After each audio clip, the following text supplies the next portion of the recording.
আসসালামু আলাইকুম। Extreme launch লাভের ভিডিওতে আপনাদেরকে স্বাগতম জানাচ্ছি। তো আপনারা দেখতে পাচ্ছেন ময়ূর 10 এবং ময়ূর 7 এই লঞ্চ দুটি পাশাপাশি। তো মূলত এখানে ময়ূর 10 লঞ্চটি ময়ূর 7 লঞ্চকে উদ্ধার করার জন্য এসেছে রশি দিয়ে বেঁধে।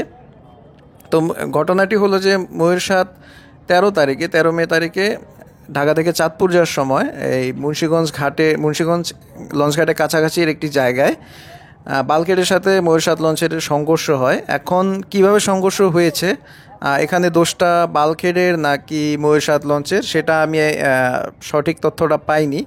তবে বাল্কহেডের উপরে ময়ূর 7 লঞ্চটি উঠে যায়, খুব বাজেভাবে উঠে যায়, যার কারণে আজকে 15 তারিখ, আজকে যে আমি ভিডিওটি করছি এটা হলো 15 তারিখ, মে মাসের 15 তারিখ। তো ময়ূর 7 লঞ্চকে এই গত 3 দিনে উদ্ধার করা সম্ভব হয়নি, কারণ ময়ূর 7 লঞ্চ খুব ভালোভাবেই মানে খুব শক্তপোক্তভাবে আটকে গেছে বাল্কহেডের সাথে ময়ূর 7 লঞ্চের সামনের অংশ। তো আজকে ময়ূর 10 লঞ্চকে আপনারা দেখতে পাচ্ছেন, এখন ময়ূর 10 লঞ্চের সাথে ময়ূর 7 লঞ্চকে বাঁধা হয়েছে রশির মাধ্যমে। তো আপনারা দেখতে পাচ্ছেন এই যে এটা হলো বাল্কহেড, এই বাল্কহেডের সাথেই ময়ূর 7 লঞ্চের সংঘর্ষ হয়, যার কারণে ময়ূর 7 লঞ্চের সামনের অংশ বাল্কহেডের উপরে উঠে যায় এবং খুব খুব মারাত্মকভাবে আটকে যায়, যার কারণে ময়ূর 7 লঞ্চকে টেনে উদ্ধার করা সম্ভব হচ্ছে না। গত 3 দিন উদ্ধার করা সম্ভব হয়নি। তো ময়ূর 10 এসেছে। এখন ময়ূর 10 মূলত 1:30 ছেড়েছিল, ঢাকা থেকে চাঁদপুর যাচ্ছে ময়ূর 7 লঞ্চের টাইমে, কিন্তু যাওয়ার সময় ময়ূর 7কে উদ্ধার করার জন্য এসেছে। তো আপনারা দেখতে পাচ্ছেন যে রশি বাঁধা হচ্ছে এখানে, ময়ূর 10 লঞ্চ থেকে ময়ূর 7 লঞ্চে রশি বাঁধা হয়েছে। তো এই রশি বাঁধার পরে এই ময়ূর 7 লঞ্চকে টানা হবে, টেনে উদ্ধার করার চেষ্টা করা হবে। তো আমি যদি একটু ক্লোজলি দেখাই, আপনারা দেখতে পাচ্ছেন যে ময়ূর 7 এবং ময়ূর 10 লঞ্চকে একদম পাশাপাশি করে ফেলা হয়েছে, একদম কাছাকাছি আনা হয়েছে, এনে তারপর রশি খুব শক্তভাবে বাঁধা হচ্ছে, যেন টান দিলে খুব সহজে যেন ময়ূর 7 লঞ্চ উদ্ধার হতে পারে, মানে বাল্কের উপর থেকে যেন চলে আসে। তো আপনারা যদি একটু ভালোভাবে লক্ষ্য করেন যে ময়ূর 10 লঞ্চের যে সামনের যে আলনি, সে আলনি থেকে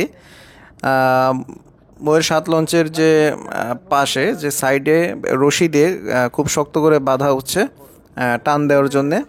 তো জানি না উদ্ধার হতে পারবে কি না। তা আপনারা যদি একটু ভালোভাবে খেয়াল করেন যে পিছনে ময়ূর 7 লঞ্চের সাইলেন্সার পাইপ থেকে কিন্তু ধোঁয়া বেরোচ্ছে, অর্থাৎ ময়ূর 7 লঞ্চের ইঞ্জিনকে স্টার্ট করা হয়েছে, ময়ূর 10 লঞ্চেরও ইঞ্জিনকে স্টার্ট করা হয়েছে। এখন ময়ূর 7 লঞ্চের ইঞ্জিনকে কিন্তু ব্যাগারে চালানো হচ্ছে, এখন পেছনের দিকে চালানো হচ্ছে। তারপর ময়ূর 10 লঞ্চকেও কিন্তু ময়ূর 10 লঞ্চকেও ইঞ্জিনকেও এখন পেছনে চালানো হবে। তবে কোনো চেঞ্জ দেখতেছি না, মানে ময়ূর 7 লঞ্চ মোটেও নড়তেছে না, একদম কঠিনভাবে আটকে আছে। আপনারা যদি একটু ক্লোজলি দেখেন, একদম কঠিনভাবে আটকে আছে ময়ূর 7 লঞ্চ, আর টানা হচ্ছে, মানে পেছনে চালানো হচ্ছে, খুব ব্যাগারে চালানো হয়েছে ইঞ্জিনকে, কিন্তু ময়ূর 7 লঞ্চ নামতেছে না। বাল্কহেডের যে বালু, সে বাল্কহেডের বালু থেকে ময়ূর 7 লঞ্চটি 1 ইঞ্চিও সরতেছে না। তো যেহেতু ময়ূর 7 বাল্কহেডের উপরে বেশ শক্তপোক্তভাবেই যেহেতু আটকে গিয়েছে, তো এখানে যেটা করা যেতে পারে, আমার যেটা মনে হচ্ছে, ময়ূর 7 লঞ্চের সামনের অংশে যদি 2টি বেলুন ঢুকে যদি ফুলিয়ে ময়ূর 7 লঞ্চকে যদি একটু উঁচু করা যায় বাল্কহেড থেকে, তাহলে ময়ূর 7 লঞ্চ আরামসে একদম নেমে যেতে পারবে, এতে কোনো সমস্যা হবে না। তবে যেহেতু অনেক শক্তভাবে আটকে গেছে, ময়ূর 10 দিয়েও কোনো কাজ হচ্ছে না। ময়ূর 7 1 ইঞ্চিও আমি দেখতেছি না যে 1 ইঞ্চিও নড়তেছে, 1 ইঞ্চিও পিছনে নামতেছে না, মানে খুবই একটা বাজেভাবে আটকে গেছে। তো ময়ূর 10 লঞ্চের ইঞ্জিনকে ফুল স্পিডে ব্যাগারে চালানো হচ্ছে এখন, কিন্তু ময়ূর 7 লঞ্চ মোটেও পেছনে নামতেছে না। আপনারা দেখতে পাচ্ছেন বিন্দুমাত্র পেছনের দিকে নামতেছে না। বলতে গেলে বাল্কহেডের অনেক উপরেই উঠে আছে ময়ূর 7, এবং বালুর মধ্যে ভালোভাবেই আটকে গেছে। ময়ূর 10 লঞ্চ কিন্তু পেছনের দিকে নামতেছে, কিন্তু ময়ূর 7 লঞ্চ পেছনে নামতেছে না। তো ইনশাল্লাহ আশা করি খুব দ্রুত উদ্ধার হবে, কিন্তু বের হচ্ছে না ময়ূর 7 লঞ্চ, বিন্দুমাত্র পেছনের দিকে নামতেছে না। তো প্রচুর চেষ্টা করা হচ্ছে ময়ূর 7কে উদ্ধার করার জন্য। তো এখন ঘুরি বৃষ্টি পড়তেছে, যার কারণে ড্রোনটি আমি এখন নামিয়ে ফেলতে বাধ্য হয়েছি, নাহলে আর একটু ভালো ভিউ দেখাতে পারতাম। তো তো যতটুকু বুঝতেছি ময়ূর সাথ হয়তো বা অনেকটা রিকভার হয়েছে বালগেটের উপর থেকে।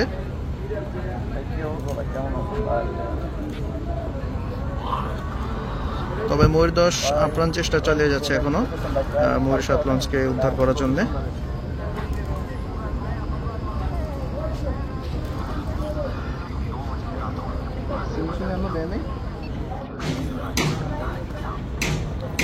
তো ময়ূরদশ বের হয়ে যাচ্ছে,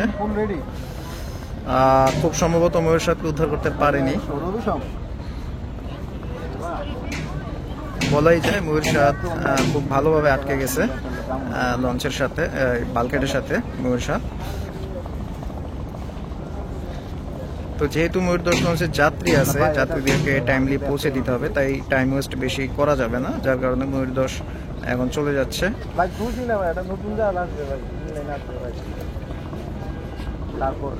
হ্যাঁ, ময়ূরদশ চলে যাচ্ছে। ময়ূর সাথকে আজকে উদ্ধার করা সম্ভব হয়নি, হয়তো অন্য পন্থায় উদ্ধার করা হবে।